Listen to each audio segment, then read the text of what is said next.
Hey everyone, welcome back to my channel, Opinions on Stories. In today's video, I'll be sharing my thoughts on Ester Dean recently admitting that she wrote Keri Hilson's verse in the remix of her song, Turning Me On.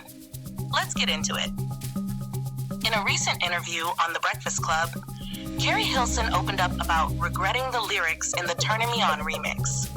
She said she never wanted to sing that verse and was uncomfortable with it, but was pressured to go through with it. According to her, she was told that if she didn't sing the verse, her album wouldn't be released. I think he's talking about the Beehive, just all of the comments and stuff from the song leak and all that stuff. And now today, at this point, are you looking back, like when you look back at that, and people will bring it up, so I'm sure you're kind of preparing yourself for that.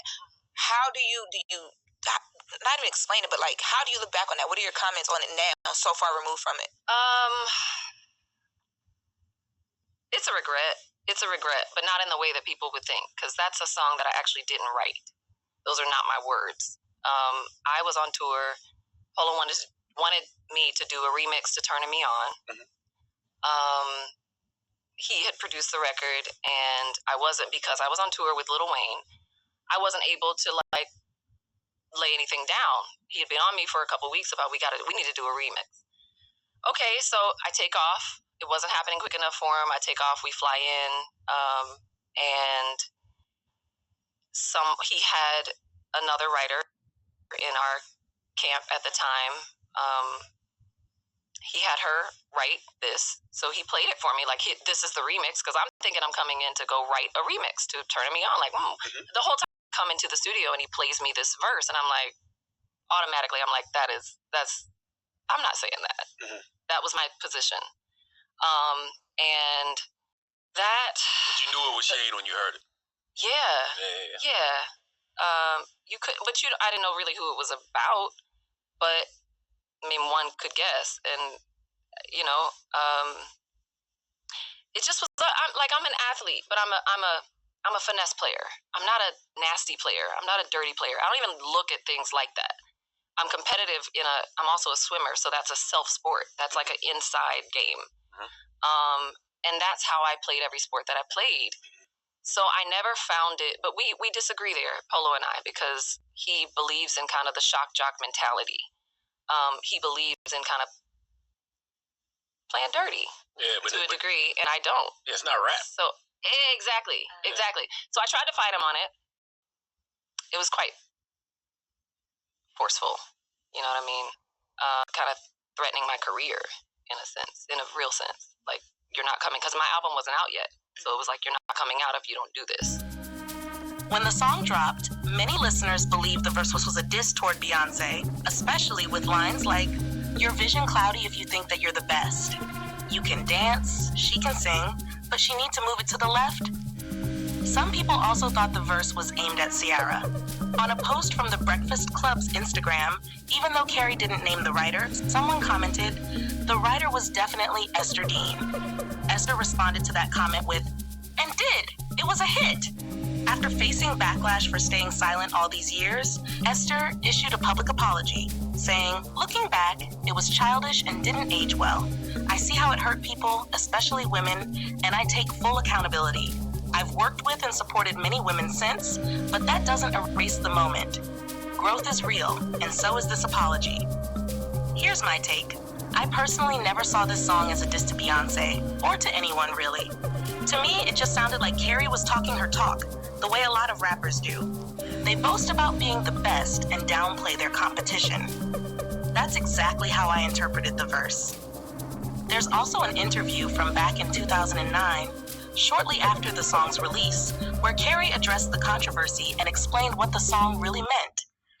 It's kind of like being at a comedy show. You laugh along because it sounds so crazy to you, who knows you and your intentions and how you feel about certain things. It's hilarious. Yes, it's funny. Absolutely. It was me talking about, what people say about me. I mean, the same things that I say on the song that people are saying that I said about other people are said about me. Yeah, she's a writer. She's cool. What makes her think she makes an artist? She doesn't stand out. She looks like the rest of them. Maybe she should go marry an athlete and have some babies. The same things that people are saying that, I'm trying to cover up and retract, those things are being said about me. And that was one of the angles that I wanted to take, turning me on and turning me off. There's so many people along my journey, in my long, long, long journey, that have tried to turn Keri Hilson off, and they can't do it. I'm going to stay turning it on, like the song says. I remember watching that interview, and I believed her. Sadly, I was in the minority. A lot of people are upset with Ester for not stepping up sooner to admit she wrote the verse or to defend Keri from the backlash she received. But honestly, I don't think it would have made a difference. Even if Ester had spoken up back then, people still would have believed it was a diss to Beyonce. Keri has said time and time again that the verse wasn't about Beyonce, Ciara, or anyone else. She's apologized multiple times, and yet so many people refuse to believe her. Let's be real. Ester saying something back then wouldn't have changed anything. It frustrates me how people always act like they would have listened if they were told the truth earlier, when history proves they don't listen. Over and over again. I think Ester knew this. She knew that once the internet makes up its mind, it's done. No amount of clarifying matters after that. The internet decided the song was a diss, so that's what it became. So she just went along with it.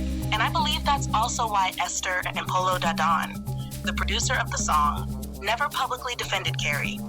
The controversy brought a lot of attention and money. They likely benefited from the song's buzz, even if it came at Keri's expense. To them, it probably felt like all publicity is good publicity. So why ruin the momentum by revealing the truth? Another thing people used to say when the song came out was, how could Keri diss Beyonce or Ciara for having songs written for them when she hasn't written for them herself? In fact, people pointed out that the only thing Keri had written for Beyonce was her verse in Usher's Love in This Club remix. That should have been a big clue that the song wasn't about Beyonce or Ciara, but people chose to ignore it. They were set in their opinions, even when basic critical thinking should have made them question the narrative. Now that Ester's admitted she wrote the verse, I don't believe she had written any songs for Beyonce or Ciara at that time either. Of course, feel free to correct me if I'm wrong, but if I'm right, then that's even more proof that the verse wasn't directed at them. I also think there was another layer to this. Women being threatened by other young, beautiful, and talented female artists. Over the years, there's been speculation that Beyonce may have felt threatened by Keri and allowed the controversy to hurt her career. I can't say for sure whether Beyonce felt that way, but I do believe many of her fans definitely did. Keri was young, stunning, a gifted singer and songwriter, and had major star potential. That alone made some people jealous. And I truly believe that's something women do to other women way too often, and it's not talked about enough. Honestly, I might do a separate video about this topic to really unpack it. Because I see this happening today with artists like Tyla, Megan Thee Stallion, and many others. Women might jump into the comments and try to shut this down by bringing up low sales, flopping singles, or whatever stats they can find. But here's the truth. If those things really mattered to you, you wouldn't be so bothered. You wouldn't be looking for reasons to drag these women down. If anything, you bring up sales to comfort yourself, to convince yourself that they're not as talented or special as you know they are deep down. And this behavior isn't limited to celebrities. It happens in everyday life too. If you're a girl or woman who's truly special, people will see it, often before you do. And many of them, especially other women, will feel threatened. They'll try to sabotage you before you even get a chance to reach your potential. I honestly think that's what happened with Keri. Jealous women saw her potential and used this song as an excuse to tear her down before she could fully rise. At this point, I believe a lot of people owe Keri a major apology for letting that controversy damage her image and career for so long. Anyway, that's it for this video. Let me know your thoughts about this situation or anything I said in the comments below. I'll link the full story in the description. If you enjoyed this video, don't forget to like and subscribe to my channel and hit the bell so you're notified every time I upload.